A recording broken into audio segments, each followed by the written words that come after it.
Good afternoon. We are here today presenting a property that we are looking into to buy within our targets with an income of $75,000 per year.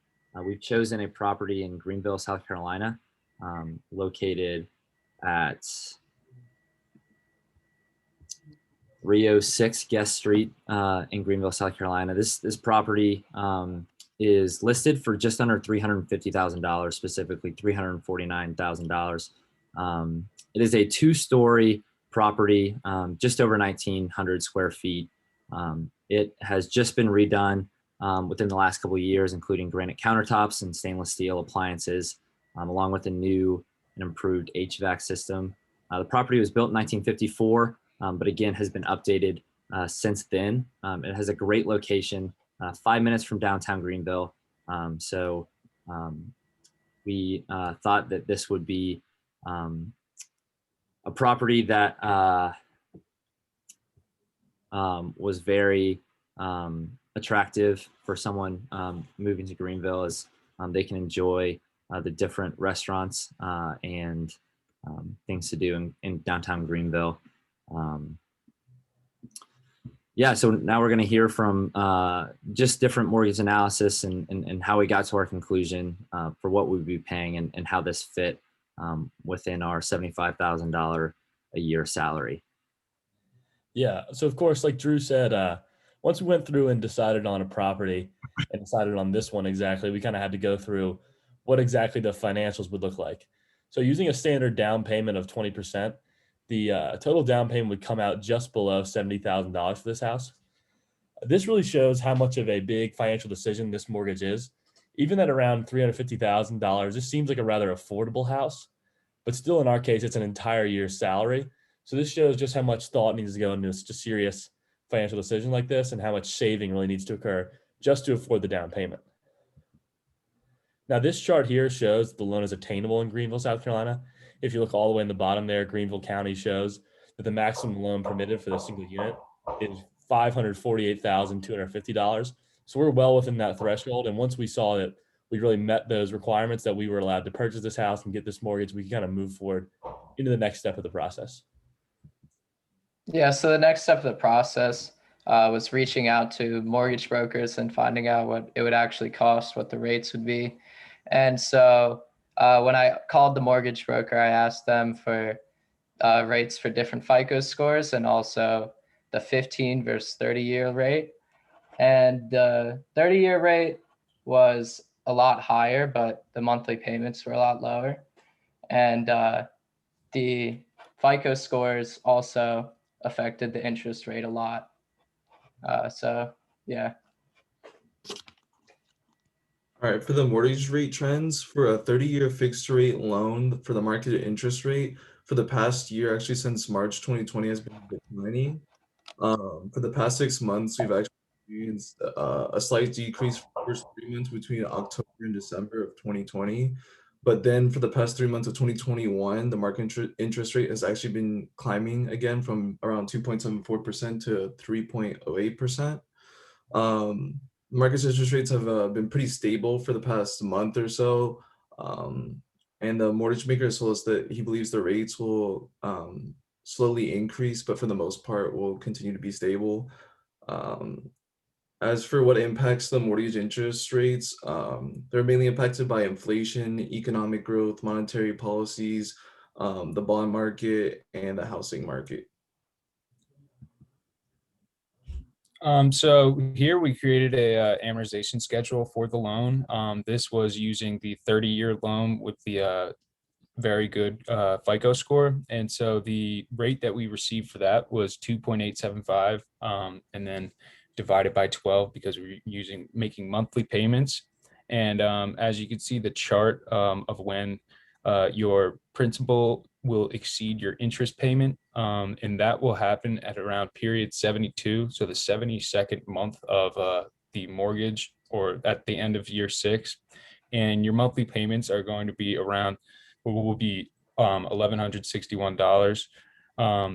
And so just to explain the actual chart, your payment amount is going to stay constant because you're paying the same amount each month, but the portion of the payment that goes towards the interest and the portion of payment that goes towards the principals will differ. The interest will slowly decrease to zero, and the principal will go up or will increase. And that will increase to the balance of the loan of $280,000. And that is just the schedule just gives us a breakdown of exactly what portion of the payment each month is going towards either the interest or the principal. And then you can see the cumulative interest is how much interest will be paid in total over the 360 periods of the loan, or at the end of year 30. And that's around $138,000.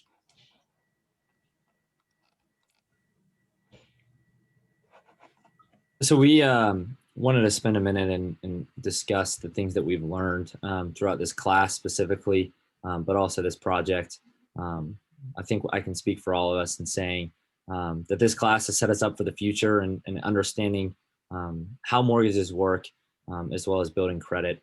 And this project specifically, using an example, has helped us immensely. So we kind of broke things down and are going to discuss the things specifically we've learned throughout the last couple of weeks. So, the first within that is how to locate mortgage brokers and knowing what questions to ask them. Coming across as a knowledgeable and understanding client definitely goes a long way in negotiations, and for those brokers to be open and discussing how the mortgage works and specifically the payments that you would be making. So just being knowledgeable and understanding goes a long way within these different discussions.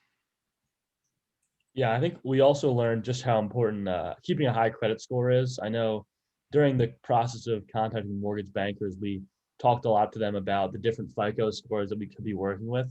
And you see, and it's really easy to visualize there, just the difference in cost that kind of comes with having a lower credit score and just how much that can affect you down the line. And even went as far as some mortgage bankers wouldn't even deal with us below a certain FICO score threshold. So that really kind of gleaned to us how important it is to keep your credit scores high. And if you don't, what the results could be for you moving forward. Say when you want to finally get a mortgage, it'll hurt you really bad. Yeah, and we also learned about how rates can be affected by which state you live in. Like I personally I wasn't aware that rates could change so much just because you lived in Colorado or South Carolina instead of wherever. So yeah, I definitely learned a lot about that. Yeah, and also another very important point is that mortgage payments are a huge part of your life. When we don't think of it a lot as college students, but one day you're gonna have a house and a car and a lot of big expenses. So I think that I personally learned a lot about your payments and the amortization schedules that really will have a huge impact on your life and big expenses in the future. And another thing that I found pretty important would be during your decision of refinancing a mortgage loan, you find that's a pretty timely decision. And it's pretty important when you look at it on how it impacts your future payments over the life of the loan. And I'd say that one of the other things that we learned is like understanding the current conditions, like as we discussed before, the different trends of mortgage rates throughout the past couple of years or where they're heading. Also thinking about saving for making that initial down payment. As we discussed, we're assuming our net income is around $75,000 and our down payment would have been $70,000. So you have to really start thinking about how to save, cut back on your expenses for recreational or whatever, and start putting aside some of your income towards saving up for that loan or for that down payment. And throughout that time, it helps you to really think about, is this the right decision, or is this the right property, or whether to rent or to buy. And yeah, so just understanding the current conditions of the market is really essential in when you make this big life decision.